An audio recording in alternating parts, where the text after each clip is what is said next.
नमस्कार, मैं हूं पंडित कैलाश चंद्र जोशी और आप देख रहे हैं मेरा यूट्यूब चैनल संस्कृति सेज।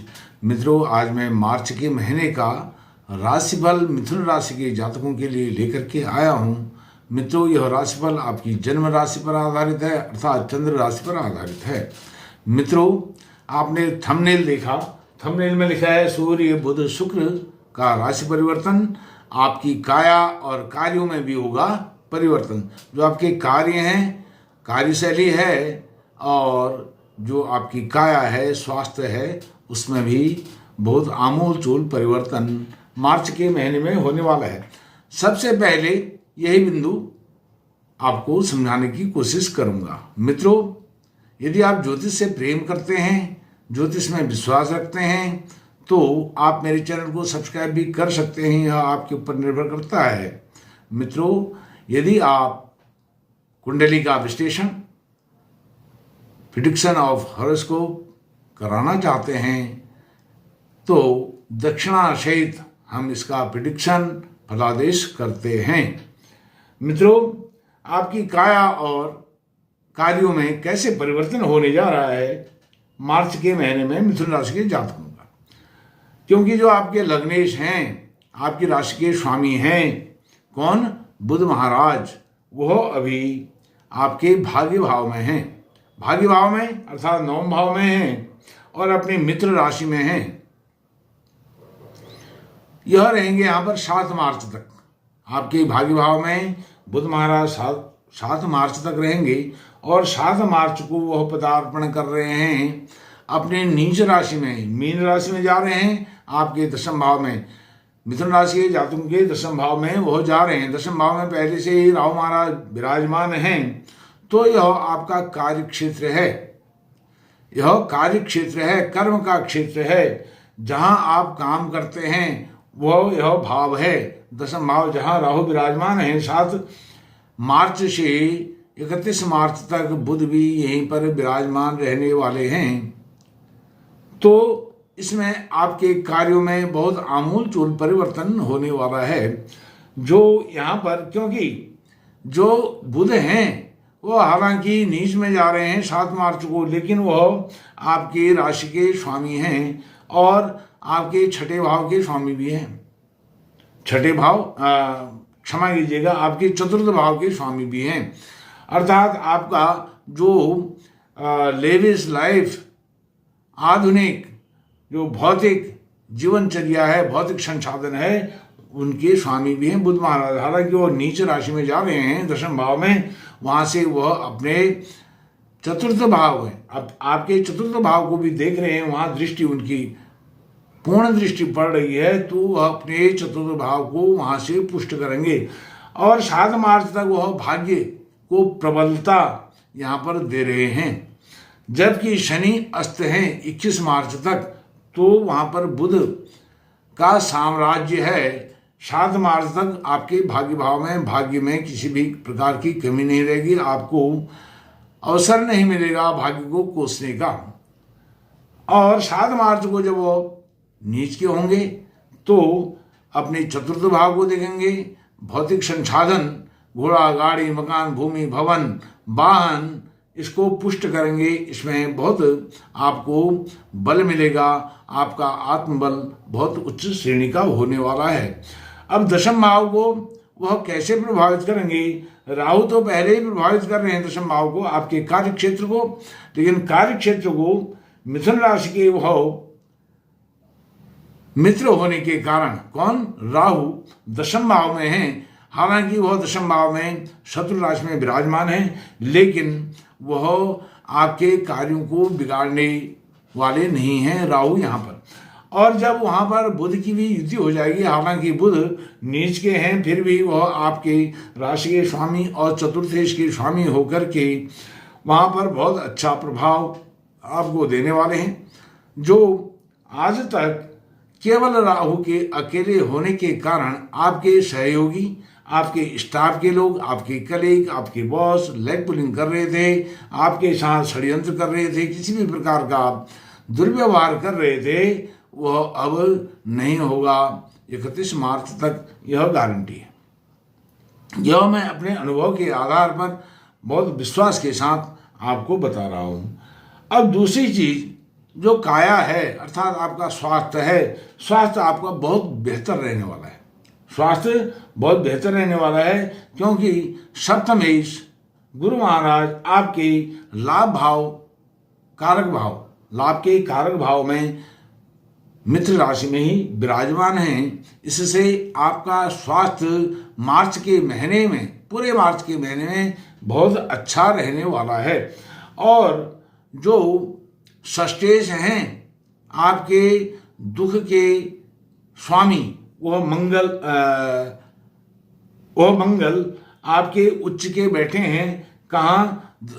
अष्टम भाव में। अष्टम भाव क्या होता है? दुस्थान होता है, मृत्यु तुल्य कष्ट का भाव होता है। तो यह विपरीत राजयोग दे रहे हैं, अर्थात आपको रोग से, ऋण से, शत्रुओं से भय इस महीने 15 मार्च तक बिल्कुल नहीं रहने वाला है। 15 मार्च को मंगल का राशि परिवर्तन होगा, वह जाएंगे आपके भाग्य भाव में, कुंभ राशि में जाएंगे। वह एक अलग विषय है, उस पर अलग से चर्चा करूंगा। तो यह भी रोग, ऋण और शत्रु, इनसे छुटकारा मिलेगा। जो आपको रोग पर, बीमारी पर जो आपके खर्चे हो रहे थे वह रुक जाएंगे 15 मार्च तक। शत्रु आपके निकट नहीं आएंगे और ऋण जो आपके पास था वह ऋण चुकता हो जाएगा। यह 3 लाभ आपको 15 मार्च तक ये होने वाले हैं। स्वास्थ्य, जैसे मैंने बताया, 15 मार्च तक तो स्वास्थ्य आपका बिल्कुल बहुत अच्छा रहने वाला है। और 7 मार्च को जब बुध महाराज नीच के हो रहे हैं, वह आपके चतुर्थ भाव को देख रहे हैं, अर्थात आपकी प्राइमरी शिक्षा, माता जी के साथ संबंध भी बहुत अच्छे होने वाले हैं, माता का वात्सल्य मिलने वाला है। और सप्तम आपका जो पंचम भाव है, पंचम भाव के स्वामी शुक्र, वह नीच के होंगे। दशम भाव में कौन? बुध महाराज। और वहीं शुक्र 7 मार्च को जा रहे हैं आपके 9वें भाव में, और वह किसके स्वामी हैं? आपके उच्च शिक्षा के स्वामी हैं। उच्च शिक्षा के स्वामी होकर के 9वें भाव में जा रहे हैं। योग कारक की स्थिति है, बहुत ही सुंदर योग बना रहे हैं, अर्थात उच्च शिक्षा में आपका पदार्पण अच्छे इंस्टीट्यूट में, अच्छे नामी ग्रामी संस्थान में होने जा रहा है मार्च के महीने में। और वह यहाँ 26 मार्च तक रहेंगे शुक्र। कहाँ? आपके भाग्य भाव में।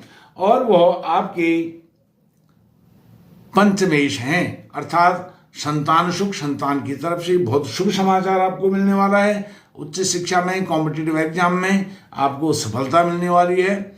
यह शुक्र का यहाँ जाना है। और 26 मार्च को शुक्र, जहां पहले से ही बुध नीच के हो रहे हैं, शुक्र वहां चले जाएंगे आपके दशम भाव में, अर्थात शुक्र वहां पर उच्च के हो जाएंगे। जब शुक्र उच्च के हो जाएंगे, शुक्र, बुध, राहु, यह 3 ग्रह, मित्र ग्रह यहाँ पर विराजमान हैं।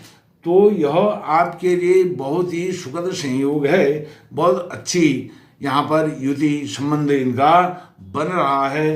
क्योंकि आपके राशि के स्वामी, चतुर्थेश के स्वामी, चतुर्थेश, पंचमेश, यह तीनों मिल करके आपके दशम भाव को बहुत ही परिपक्व कर रहे हैं, मजबूती प्रदान कर रहे हैं। आपके कार्य क्षेत्र, जैसे मैंने आपको बताया, आपके बॉस हैं, आपके स्टाफ के कलीग कोई भी हैं जिनके संपर्क में आप रहते हैं, कार्य करते हैं, जो भी आप अपना व्यवसाय करते हैं, बिजनेस करते हैं, उसमें जो लेग पुलिंग हो रही थी, षड्यंत्र हो रहा था, किसी न किसी प्रकार से आपको पीछे खींचने का षड्यंत्र हो रहा था, वह अब मार्च के महीने में कुछ भी होने वाला नहीं है। और आपके दैनिक जीवनचर्या के जो दैनिक रोजगार हैं, जीवन को चलाने के लिए जो छोटे छोटे प्रकल्प, कार्य, उपक्रम हम करते हैं, उसके स्वामी एकादश भाव में, आपके लाभ भाव में, मित्र भाव में ही बैठे हुए हैं। यह भी एक बहुत सुंदर योग संयोग इसमें बना हुआ है। मित्रों, इस प्रकार से मिथुन राशि के जातक, अब जो बुध दशम भाव में नीच के होने जा रहे हैं 7 मार्च को, उससे क्या होगा? आपका थोड़ा जो व्यक्तित्व का आकर्षण है उसमें कमी जरूर आएगी, लेकिन आपके कार्यों में कोई भी प्रभाव, दुष्प्रभाव नहीं पड़ेगा। अर्थात आपका जो चेहरे का जो तेज है, जो चमक है, वह कुछ फीकी पड़ सकती है बुध के वहां पर नीच होने के कारण, लेकिन जो आपके आत्मविश्वास, आपका कंसंट्रेशन, अपने कार्य के प्रति जागरूकता, उसमें कोई कमी आने वाली नहीं है। अब जब वहां 26 मार्च को शुक्र उच्च के हो जाएंगे तो आपके व्यक्तित्व का निखार तो होगा ही होगा, आपकी काया का निखार, आपके स्वास्थ्य का निखार उत्तरोत्तर उसमें और चमक आने वाली है 26 मार्च से 31 मार्च तक, क्योंकि यह जो राशिफल है यह 1 मार्च से 31 मार्च 2024 का है मिथुन राशि के जातकों के लिए। और इसमें थंबनेल में आपने देखा सूर्य बुध शुक्र का राशि परिवर्तन, तो मिथुन राशि के जातकों का कार्य और काया दोनों में भी होगा परिवर्तन। मित्रों, अब यहाँ शनि महाराज आते हैं 21 मार्च तक। यह आपके लिए बहुत सुखद समाचार है, क्योंकि शनि महाराज आपके भाग्येश तो ही हैं।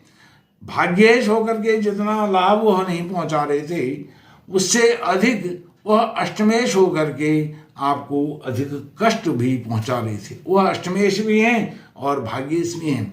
भाग्येश होकर के वह आपको 10% यदि लाभ पहुंचा रहे थे, तो वह अष्टमेश होकर के आपको 20% नुकसान पहुंचा रहे थे। इस प्रकार से यह आपकी राशि का विवेचन है मिथुन राशि के जातकों का मार्च 2024 1 मार्च से 31 मार्च तक का। मित्रों, यह कुल मिलाकर के मिथुन राशि के जातकों के लिए बहुत राहत देने वाला विश्लेषण है, फलादेश है, प्रिडिक्शन है। मित्रों, फिर कल आपसे दूसरे बिंदु पर चर्चा होगी। तब तक के लिए नमस्कार, धन्यवाद।